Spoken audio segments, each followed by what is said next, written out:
Bonjour à toutes et à tous et bienvenue dans le Cœur d'Hippocrate. Aujourd'hui, je vous propose d'aborder, sous la neige, l'épineuse question de l'euthanasie. Rien de tel qu'une vue aérienne sur le Mont Blanc pour prendre un peu de recul sur ce sujet qui fait polémique. Je vous laisse admirer le ciel bleu.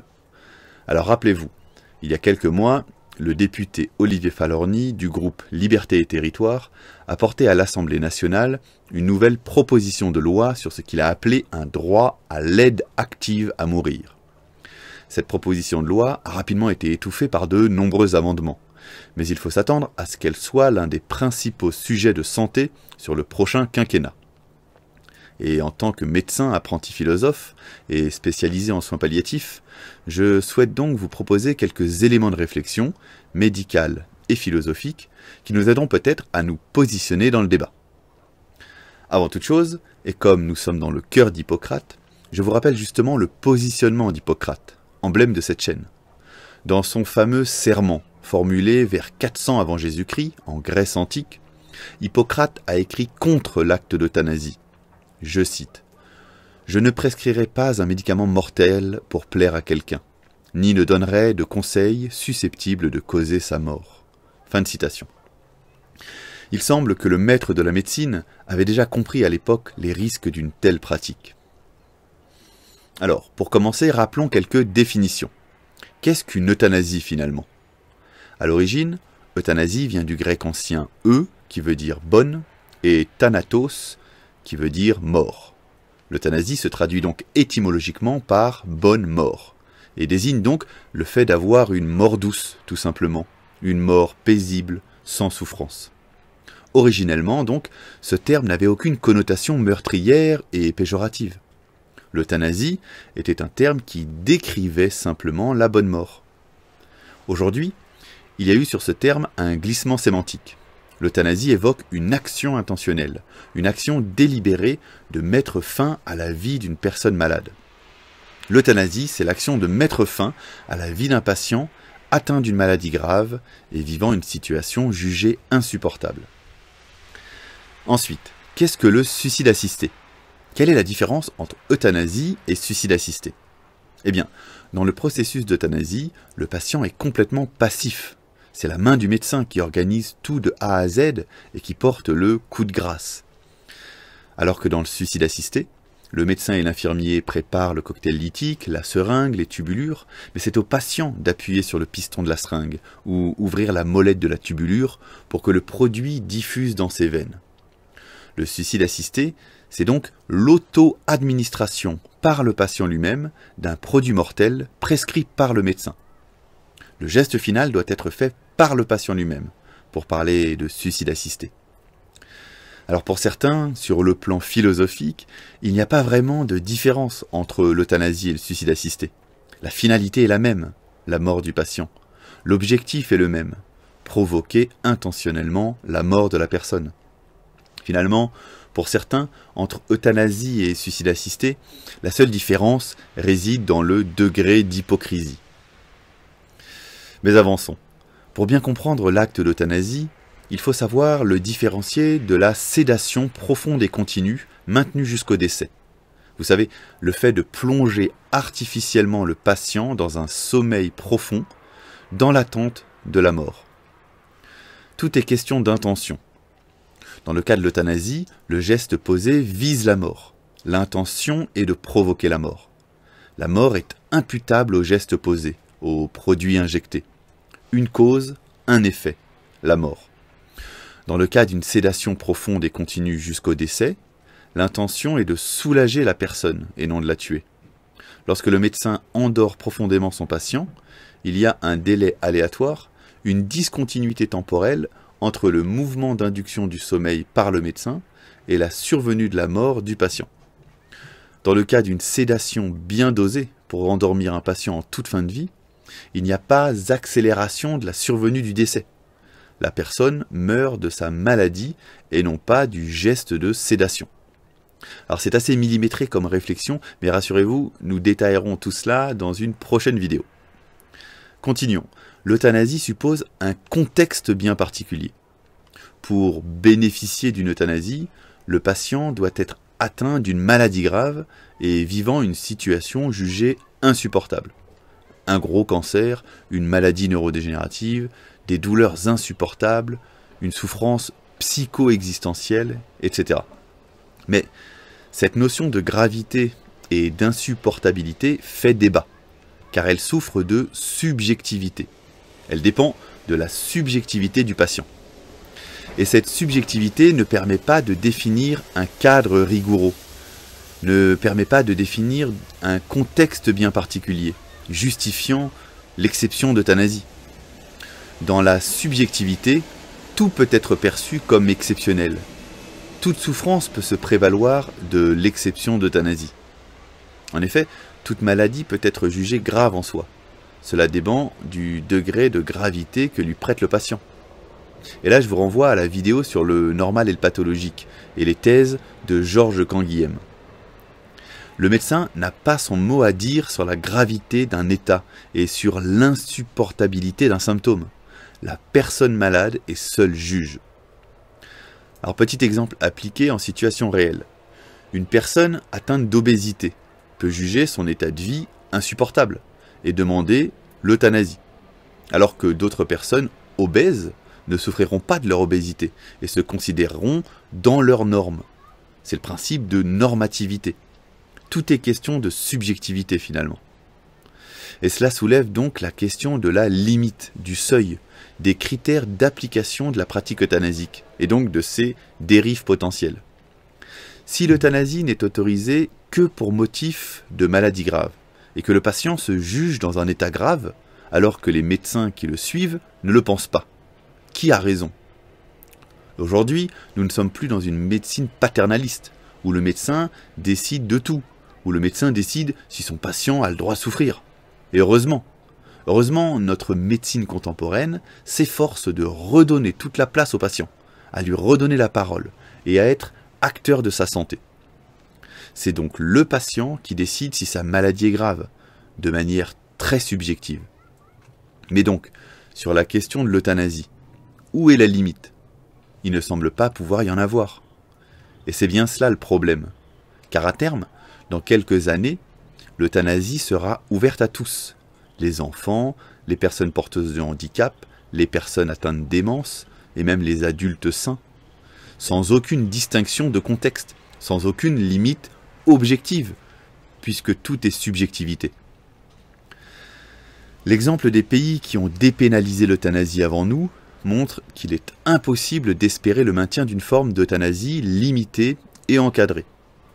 Au départ, dépénalisé sous conditions strictes, le domaine de l'euthanasie s'est progressivement élargi pour devenir, petit à petit, un acte normal et banal, conçu comme un droit.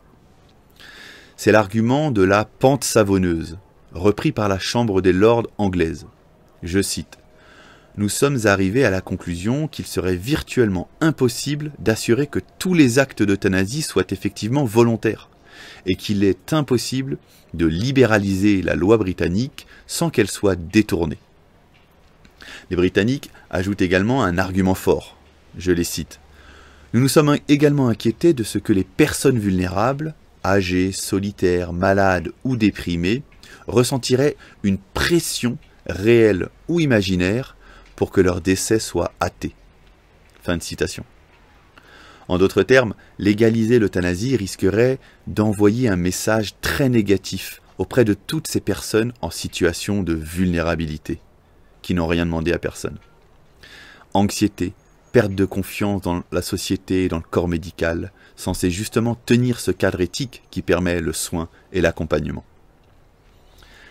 Un autre exemple d'extension progressive du cadre légal de l'euthanasie, c'est la Belgique. On compte ces dernières années en Belgique une hausse d'environ 25% par an du nombre d'euthanasies, sans que le nombre de maladies incurables ait augmenté. Et justement, cet échec de la limitation de l'euthanasie est le lit de nouvelles propositions d'extension de la loi.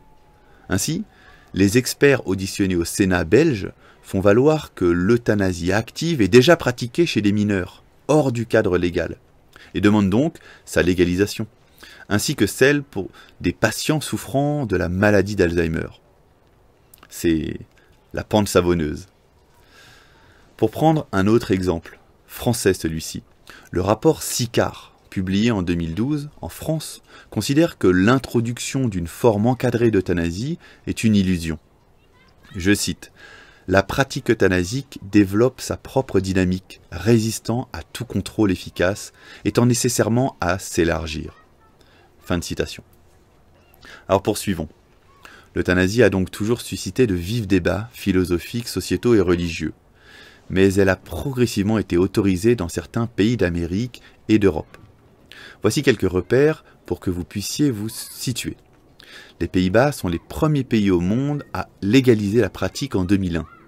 En Belgique, depuis 2002, légalisation sur certains critères, puis extension de la dépénalisation en 2008 pour les personnes avec troubles psychiatriques, puis suppression de la limite d'âge en 2014. La Belgique est donc le premier pays à légaliser l'euthanasie pour les mineurs. Ensuite, la Suisse tolère le suicide assisté, mais pas l'euthanasie active. Le Luxembourg autorise l'euthanasie et le suicide assisté depuis 2009. Aux États-Unis, 5 États permettent le suicide assisté, l'Oregon, Washington, le Montana, le Vermont et la Californie.